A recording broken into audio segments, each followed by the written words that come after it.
देखो, शास्त्रों में लिखा है, भोले शंकर जी, शास्त्रों में लिखा है अपने पूज्य जनों को भी रास्ता चलते प्रणाम नहीं करना चाहिए।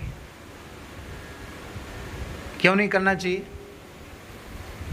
वे अपनी गति से चल रहे हैं, पता नहीं भगवान के किस कार्य के लिए वे जा रहे हैं। तो आपने प्रणाम किया तो उनकी गति बाधित हुई, भगवत सेवा में, भगवत कार्य में विलंब हुआ, उसका अपराध किसके सिर पे जाएगा? अपने पूज्यों के ऊपर कोई भार लदा हो उस समय भी उनको प्रणाम नहीं करना चाहिए। वे भोजन कर रहे हों उस समय भी उनको प्रणाम नहीं करना चाहिए। वो भगवान के श्रीअंग की सेवा कर रहे हों उस समय भी प्रणाम नहीं करना चाहिए, क्योंकि भगवत सेवा में अपराध हो जाता है। भगवान के सामने कोई पूज्य नहीं है, भगवान ही सर्वोपरि हैं। अब उनके सामने हमने प्रणाम स्वीकार कर लिया तो हम भी अपराधी हैं और प्रणाम करने वाला भी अपराधी है। इसलिए भगवान के सामने प्रणाम नहीं लिया जाता।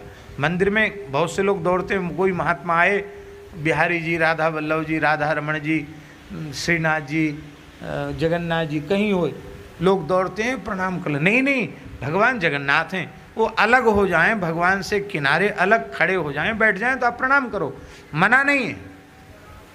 जिन संतों की मर्यादा है कि वे चरण स्पर्श नहीं कराते हैं, तो हम जबरदस्ती उनके पांव पकड़ के छुएं और उनको कष्ट हो जाए तो? अब स्वामी श्री राम सुखदास जी महाराज, उनके कोई चरण स्पर्श कर ले तो वो 24 घंटे का निर्जल करते थे। अब हम किसी संत को भूखा प्यासा रख दें 24 घंटे के लिए, ये तो भैया इससे अच्छा तो दूर से प्रणाम करो। तो जब आसन पर सुस्थिर भाव से विराजमान हो तब उनको प्रणाम करना चाहिए। प्रणाम की भी एक मर्यादा है, पद्धति है। और जो लोग नहीं चाहते हैं उनको दूर से आप मन ही मन प्रणाम कर लो, छूने की क्या आवश्यकता है। वृंदावन की घटना है एक आश्रम की, आश्रम का नाम हम नहीं लेंगे, विरक्त संतों का ये आश्रम।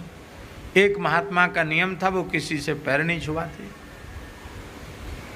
और दूसरे महात्मा ने सौगंध खा ली, हम इनको पांव पकड़ के रहेंगे। अब उन्होंने उन महात्मा को दंडवत करने के लिए बहुत दौड़ाया।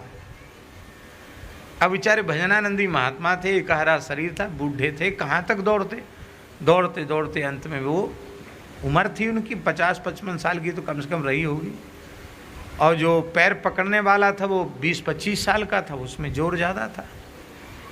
उसने महात्मा को खूब दौड़ाया, गोरेदाव जी के पास वो दौड़ाया, और अंत में वो जो महात्मा थोड़ी उम्र थी जिनकी, वो तो थक गए, तो एक कोने में जाके वो खड़े हो गए कि अब हम यहाँ से भाग के कहाँ जाएं। उसने कहा अब तो ये भागेगा नहीं, तुरंत पैर पकड़ लिए, पैर पकड़ के जोर से पैर पकड़ ले। उन महात्मा को गुस्सा आया, हमारा नियम तोड़वा दिया इसने। तो गुस्सा आया तो और तो कुछ उन पे चला नहीं, उन्होंने दांत से काट लिया कंधे में, जोर से बंदर जैसे कचर दिया। तो जो दंडवत कर रहा था वो भी कोई एकनाथ जी तो नहीं था क्षमाशील, उसने पैर का अंगूठा मुंह में लेके जोर से कचर दिया। दंडवत जिसको दंडवत किया उसके तो अंगूठा कचर गया, और जो दंडवत करने वाला था उसका कंधा कचर गया। दोनों को ही खून आ गया महाराज। दोनों को लेके जो पूज्य महंत जी महाराज, वो दोनों को लेके रामकृष्ण मिशन पहुँचे। तो वहाँ एक बंगाली महात्मा थे जो प्रमुख थे वहाँ, शक्ति स्वामी नाम था उनका, बहुत अच्छे संत थे। तो शक्ति स्वामी ने कहा कि क्या हुआ, ये खून कैसे आया, इसका पैर का अंगूठा, इसका कंधा, ये खून कैसे आया। अब महंत जी ये कहें कि दोनों में दंडवत करने में झगड़ा हो गया और खून खच्चर हो गया, ये तो कहना ठीक नहीं है, संत वेश की बदनामी होगी। तो उन्होंने कहा महाराज बंदर खा गया। क्या कहा? बंदर काट गया। तो फिर वो पट्टी वट्टी हुई, इंजेक्शन, बंदर काट गया तो इंजेक्शन, हॉस्पिटल में तो ये इंजेक्शन लग गया। तो साथ में जो गए थे उन्होंने कहा कि अरे आपने झूठ बोल दिया, वहाँ बंदर काट गया, बंदर तो नहीं, एक दूसरे को काटा, कैसे आपने बंदर का नाम ले दिया? उन्होंने कहा देखो ये बाबा बैरागी बंदर ही होते हैं। बोलो वृंदावन बिहारी जय। तो ये कथा हम इसलिए नहीं सुनाने कि आप हंसो, हम इसलिए करें ये कोई दंडवत है भाई, दोनों ही घायल हो गए, ये दंडवत नहीं है। दंडवत तो हृदय का भाव है, प्रणति हृदय का भाव है। आप मन से भाव से प्रणाम कर लें, वही ज़्यादा अच्छा है।